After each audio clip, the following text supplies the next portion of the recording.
La perseverancia de una madre piadosa. Christopher Yuan. Una sola frase puede cambiar una vida. Así fue para Angela Yuan, cuando su corazón quedó destrozado al oír a su hijo querido decir solo 2 palabras. Aquella madre orgullosa y atea no estaba lista para escuchar: soy gay. Trató de hallar algo que responder, pero el dolor que sentía era demasiado agudo y la deshonra demasiado intensa. Finalmente se decidió: debes elegir entre la familia o la homosexualidad. Él tomó su decisión, empacó sus maletas, se acercó a la puerta y se fue. Aquí es donde hay que comenzar a contar la historia de Christopher Yuan y su madre Angela. Casi todos los hombres que encontramos en este libro nacieron en hogares cristianos, con una madre que amaba a Dios y que los educó en la disciplina y la instrucción del Señor.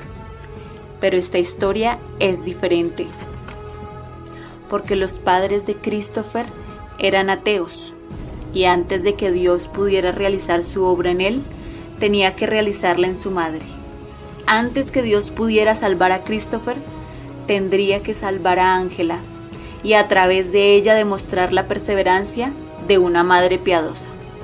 Del ateísmo a la vida. Christopher Yuan creció en Chicago, Estados Unidos de América, como el menor de 2 hijos de León y Angela. Angela nació en Shanghái, pero creció en Taiwán. Su padre era un comerciante marinero y su madre una mujer de carrera que actuaba en la política. Con padres tan ocupados, Angela y sus hermanos quedaron al cuidado de niñeras y creció hambrienta del amor y la atención de sus padres. Desde niña decidió que ella iba a entregar su vida a su esposo y a sus hijos para darles la cálida vida familiar que ella nunca experimentó. León y Angela se conocieron en la universidad en Taiwán. Llegaron a Estados Unidos en 1964 para estudiar un posgrado y se casaron al año siguiente. Poco después, León recibió su doctorado en físico-química, mientras que Angela trabajaba como cajera en un banco para apoyarlo. Después que León se graduó, ella dirigió su atención a la familia y tuvo primero a Steven y luego a Christopher. Luego, cuando León volvió a estudiar un doctorado en odontología, ella trabajaba en el turno de noche como técnica de hemodiálisis para poder cuidar a sus hijos durante el día. Inauguraron un consultorio dental propio y pronto comenzaron a prosperar. Era un negocio familiar, pues Steven y Christopher ayudaban en las tardes cuando volvían de la escuela. Los chicos eran listos, de buena conducta y muy hábiles. Durante un tiempo, el hogar estuvo lleno de esperanza. Era su sueño hecho realidad. Pero con el paso del tiempo, Angela y León se fueron separando y su matrimonio se enfrió. Al mismo tiempo comenzaron a notar una falta de motivación y dirección en los muchachos. Al terminar su estudio universitario, Steven se fue de la casa y rechazó todo contacto con su familia. La última esperanza de Angela era Christopher, y durante un tiempo parecía que su esperanza estaba bien fundada. Lo aceptaron en la Facultad de Odontología en Lethbridge y tuvo buenas calificaciones. No pasaría mucho tiempo hasta que se graduara y se uniera a la práctica de su padre. Y luego esas 2 palabras destruyeron todos sus sueños y sus esperanzas. León había encontrado pornografía gay escondida y Christopher tuvo que admitir que era suya. Aunque lo había estado escondiendo de sus padres, en la universidad ya estaba viviendo abiertamente como homosexual. Angela le dio el ultimátum y Christopher le dio su adiós. No es algo que yo pueda elegir. Yo nací así. Esto era demasiado para Angela. No lo pudo soportar. Hizo un plan: ir a Lethbridge, despedirse de Christopher y quitarse la vida. Pero antes de salir decidió visitar a un capellán. Una decisión inexplicable para una atea declarada. Él le habló amablemente, le ofreció todo el apoyo que pudo y le entregó un folleto. Al día siguiente, en el tren hacia Auschwitz, buscó en su bolso y encontró el folleto. Comenzó a leer sobre el amor de Dios y su deseo de salvar a un pueblo para sí. Leyó una afirmación que le llegó hasta el corazón. Nada puede separarnos del amor de Dios que es en Cristo Jesús. En ese tren y por medio de ese folleto, ella entendió que hay un Dios y que ella le pertenecía. Cuando llegó a Auschwitz, ya era cristiana. Fue a la escuela de Christopher y en lugar de despedirse de él, simplemente le dijo: "Te amo", sin importar nada más. Ángela inmediatamente consiguió una Biblia y se comprometió a leerla y a orar. Pronto se dio cuenta de que su principal preocupación no debía ser la homosexualidad de Christopher, sino el alma de su hijo. Su plegaria era que Dios hiciera lo que fuera necesario para salvarlo. Prometió perseverar en oración hasta que Dios respondiera a su petición. Una madre que volvió a nacer. Mientras tanto, Christopher pasaba mucho tiempo en clubes gay y 3 meses antes de su graduación estuvo a punto de ser expulsado de la escuela. León y Ángela volaron a Auschwitz para discutir el asunto con el decano.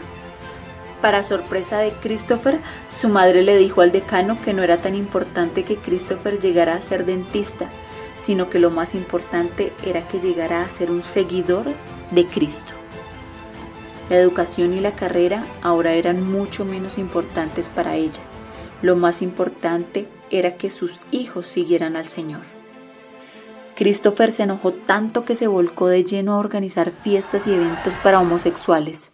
Tuvo mucho éxito y comenzó a viajar por todo el país, haciendo amistad con los ricos y famosos. Una serie de fracasos en relaciones románticas lo condujo hacia un estilo de vida desordenada, de fiestas y promiscuidad sin control. Primero probó las drogas, luego se dedicó a venderlas y luego llegó a ser uno de los principales proveedores. Los años pasaron. Él vivía la buena vida, como una figura prominente del mundo gay, tan popular y tan apreciado por todos como pudiera haber soñado. Él no sospechaba que Ángela había estado orando. Durante años había estado orando intensamente para que Dios salvara a su hijo.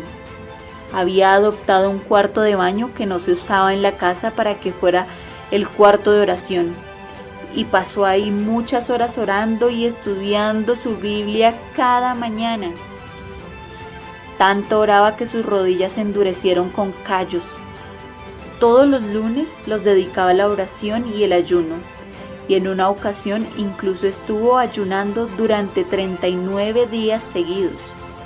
Enlistó a cientos de amigos a quienes se unieron a ella para interceder por su hijo. Mientras Christopher estaba en la fiesta, ella estaba orando. En particular, Ángela pedía que de alguna manera y por alguna razón los amigos de Christopher lo abandonaran. Entonces llegó el día en que la DEA, Administración para el Control de Drogas, irrumpió en el departamento de Christopher y lo arrestó debido a una lista larga de ofensas relacionadas con las drogas. Lo sentenciaron a 6 años de cárcel federal. Y de inmediato, así como lo había pedido Ángela, sus amigos lo abandonaron.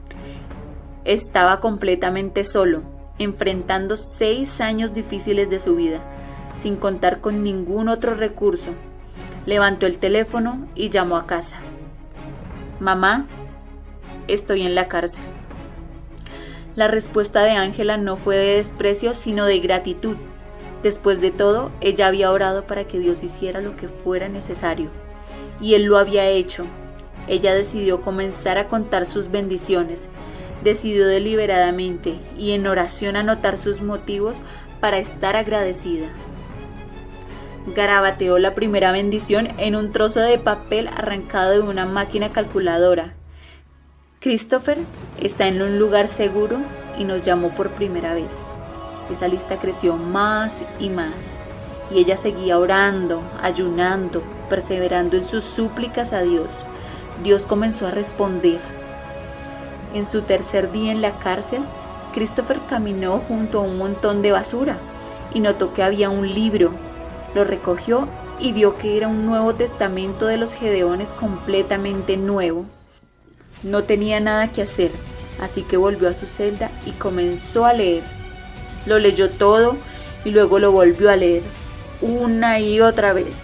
Comenzó a entenderlo, incluso empezó a reunirse con un amigo para estudiar la Biblia.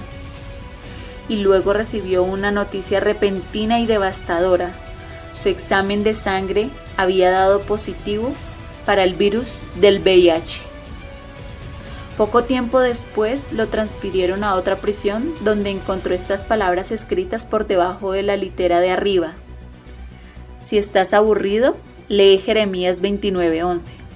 Así lo hizo, y por primera vez consideró que él, sí, también él, podía tener una esperanza y un futuro. Por el resto de mi vida iba a vivir con este crimen en mi historial. Era como una mancha permanente tatuada en mi alma, pero con Dios parecía que ya no tenía historial, ya no tenía deuda pendiente, ya no tenía pasado vergonzoso. Yo quería eso. Solo la posibilidad de tener esperanza y futuro iluminaba mi oscura celda y mejoraba mi triste mañana. Tal vez si había algo esperándome en el futuro.